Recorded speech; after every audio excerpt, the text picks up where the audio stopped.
Ja, beste kijkers, we zijn weer onderweg met het programma Loerentje, kijk eens door. Ik heb natuurlijk bij mijn zeer gewaardeerde vriend Fons Mulders. We zijn weer heel wiet weg, hè Fons? Nou, dat valt wel met. We zitten een paar honderd meter over de grens bij Sittard. En we zitten in het Zusterzeel. En we zitten hier in het cafeetje, restaurant, zeg maar oud stationsrestauratie, Soerbaan. En onze gastheer is Jacques Joosten. En hij is hier ooit beland. Jacques, Ja, 12 jaar geleden. 12 jaar geleden. Ongeluk. Vertel eens over wie komt dat hier in Nederland, hier in Duitsland, een café, restaurant runt. Ik had toevallig mijn bedrijf verkocht en ik wou een klein caféje voor mezelf hebben. En toen zei een makelaar tegen mij, ik weet een zo'n brandcafé in Duitsland. Dus ik, dat bestaat niet, er ligt geen brandcafé in Duitsland. Nou, zo ben ik hier beland en ik ben hier binnengekomen en ik heb direct gezegd, dit is het. En zo ben ik hier Het beland. brandbier wordt voor dich belangrijk als Limburg. Nou, ik heb bij Heineken gewerkt, vandaar dat link, dat ik wist ongeveer wat er ligt links en rechts. Dus, maar inderdaad, het is wel metgenomen. Ja, leuk. Maar wat wil ze doen persoonlijk? Het café, dat is Ja. gastheerschap, dat is 24 uur per dag werken, 7 dagen per week. Alles doen, het is natuurlijk hard werken, dat weten we van de horeca. Welke gek ambieert de horeca? Dat heb ik me vaak genoeg afgevraagd, dat kan ik je eerlijk zeggen. Maar het leuke, voor mij de uitdaging was, ik kom vanuit de stad, ik heb altijd in een stad gewoond. Althans, Maastricht is dan een stad een beetje. En, Dat had ze vroeger van geleerd toch? precies, daar kom ik eigenlijk vandaan trouwens. De wereldstad. Ik kom van de Wereldstad, ja. Maar ik heb lang in Maastricht gewoond, maar de uitdaging voor mij was om een exploitatie op zo'n dorp te beginnen. Eigenlijk in Duitsland, op een dorp. Totaal tegen mijn gewoonte. Om daar het gewoon zo te rond te trekken. En het leuke is gewoon met mensen omgaan. Als je het niet leuk vindt om met mensen om te gaan, dan ga je ze niet in de horeca. In Geleen is de familie Meijers is een begrip. De huis natuurlijk Huub, de danszaal en het kine. En de huisbroer van Huub, die zat op Noord en die had ook een café. De dochter daarvan heeft er met 16 jaar hier neergezet en gezegd zo, dan ga je hier maar eens gaat verkopen, je gaat koffie en je gaat bier. Ja, dat wordt het voor een meisje van 16 op een dorp, een volledig onderontwikkeld dorp. Tussen al die mannen hier, dat was heel heftig voor haar. Ze is verliefd geworden op een Duitser en vervolgens hier blijven wonen. Dus ze heeft 36 jaar dit café eigenlijk groot gemaakt.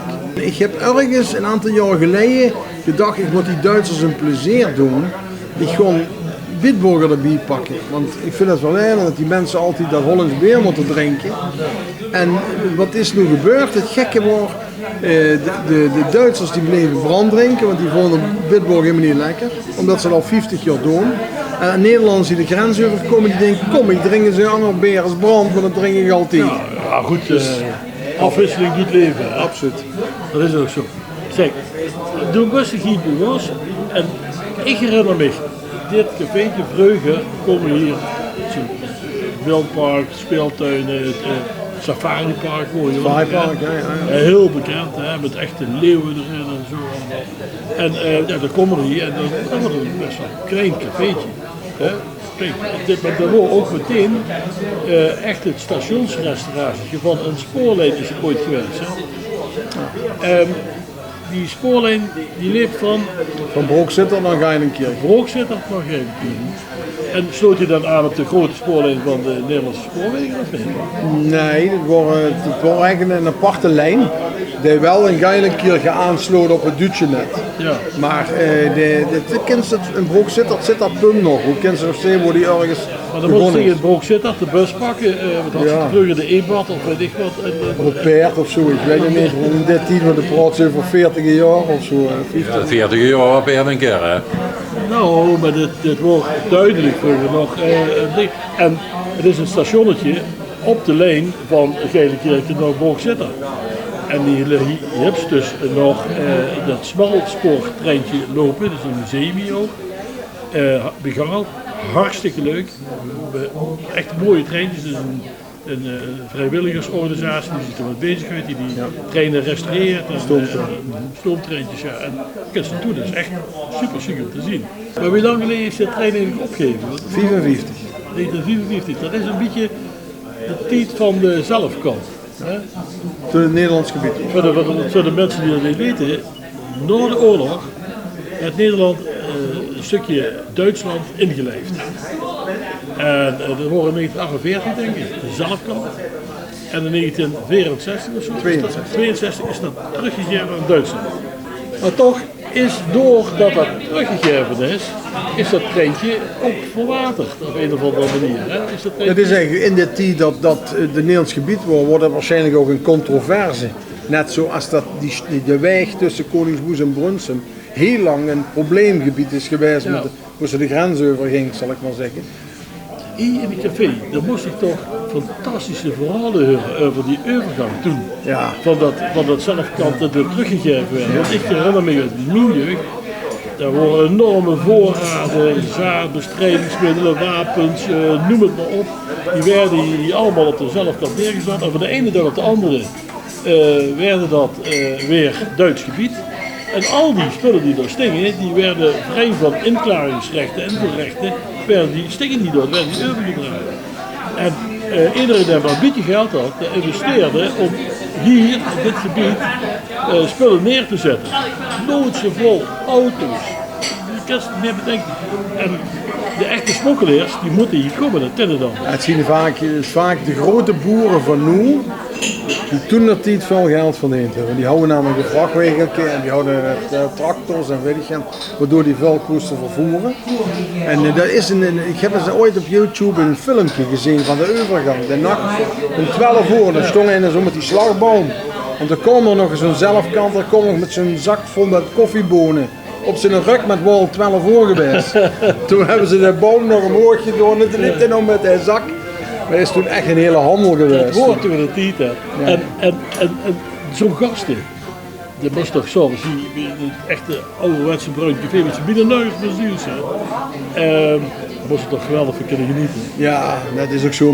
Maar de realiteit is wel dat deze generatie het uitsterven is. Hè. Dus juist ook, wat ze het algemeen juist, dat het café, sec, zonder eten of zonder niks, dat gewoon steeds minder bestaansrecht heeft. Dat is zo de wijk, nu hebben geen tijd meer om een glas bier of willen dat niet meer. En dus wat dat betreft verandert het ook. En dat is niet voor niks dat voor de bedrijf in de loop der jaren aangepast hebben aan een beetje, goed, aan de tijd van nu. En dat moet ik rustig zeggen, die schnitzeloven, de maandagavond is een bombe-succes. Absoluut. Dus, Ja, maar dat is ook inherent nu aan de mensen. Die gewoon veel meer hoe eten. Ze gaan niet meer dat de man alleen op de café te eten, de vrouw gaat met, dus ze gaan gaan eten. Ja. En dan zakken ze nog heel even door en overal en maar Jacques, als Nederlander heb bedacht, ik ga in Duitsland een schnitzelovend organiseren. En iedere maandagavond. Je kunt hier waanzinnig veel schnitzels, hè. En wat is het verhaal daarachter? Ja, het verhaal is eigenlijk de maandag, waar vroeger best een goede avond was. Dus trommelkorps repeteerden hier en zo. Maar ja, die zijn ook allemaal verkleind en dat is ook niet geworden meer. En dat neemt de hele omzet weg. En toen zat er hier vanavond en zeg ik tegen een Duitse medewerkster, zeg ik, we hebben twee mogelijkheden. Zeg ik, van of we doen om 9 uur dicht, of we gewoon gaan doen. Ja, ze de restaurants zijn allemaal dicht op maandag hier in Duitsland. Ik zeg, dan mogen we toch een schnitzelavond. Toen ben ik dat gaan uitwerken. En het heeft van dag 1 heeft dat fantastisch gelopen. En de punt is eigenlijk, dus ik, nou ja, kijk, ik verdien het minder, maar dan hebben ze wel bedrijf. Dan dat ze met 10 man zitten in de maandagavond gaat dan een bar. Toen zei ze wel, mensen hebben geen tijd meer in de café te komen. Maar ik kom hier toch af en toe eten en ik zie de café vol zitten. Ik zie de activiteiten in de weekenden vol. Vrijdags open, soorten en volle bakken, altijd van de bak. Ze dus wel want dus bij ons alle beroemde café's, allemaal weg. Die zijn allemaal in uitsterven. En dat is hier. De meeste hebben nog maar 1 of 2 dagen in de week zelfs een pop. Maar nou ja, je ziet je toch nog wel een cafeetje aan die sfeer en dat vind ik chic. Nou, maar weet je wat het is hier? Ze zijn 13 ortschaften, noemen ze dat zelf, kant ik 13 ortschaften. Er zijn nog 2 cafés, hè. Dat is één in Hungen aan de kerk. De meneer is ook al op zijn pensioendatum inmiddels. En hier. En ik denk dat, en misschien is dat toch het wat de Nederlander in zich heeft, dat ze verandert met de tijd, de kiks, wat zijn de mogelijkheden. En dat is juist toch het verschil in Duitsland, zijn heel conservatief. De date gaat al 30 jaar en dan denkt dat het nog 30 jaar. En Veer zegt, ja maar zo gaat dat niet, we moeten het veranderen. En ik denk dat dat onze overleving geweest is. Anders zouden we precies hetzelfde van Ik denk, Jacques, dat dat is de Nederlander. Ik denk dat dat de typische ondernemer Jacques Joosten is. Nog niet zo bescheiden, de Duitsers erg goed. En weer zullen we het hartstikke leuk vinden. Ik denk van maar veel mensen met mee.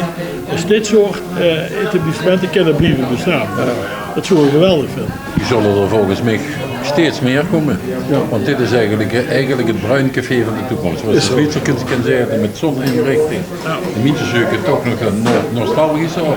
Maar ze willen graag dat er bij je. Het is gewoon een onafhankelijk café. Boven alles kwaliteit en gezelligheid. En het laatste is het allerbelangrijkste. Ja, dat klopt precies. Weet je, dus hebben ze te maken met een generatie van zeg maar 50 plus, misschien 60 plus, dat maakt niet zo uit, die heel actief is. Die gaat fietsen, die gaat wandelen, die doen dat overdag. Die gaan dus niet meer 's avonds de deur uit, dat vinden ze niet zo gezellig. En die lui die zoeken een plek. En ik heb denk ik dat aangeboden, dat ze juist wat hier lui zich treffen. Uit Limburg, uit Brunsum, die hebben zich ontmoet hier. En dat is eigenlijk een soort gezelligheid wat vroeger het café was met een andere vorm. Maar dan met de vrouw erbij en gewoon met z'n allen gezellig. Ja, dat is niet meer. Dat papa alleen op stap gaat is niet meer. Hè? Dat is voorbij. Samen uit en samen toezen. De oplossing is gewoon gewoon de s'avonds even hier nog. Zo baan. Zo is dat beste kijkers, ik zou zeggen, tot de volgende keer weer bij Loerens hier kijken staan en we zien we dan weer.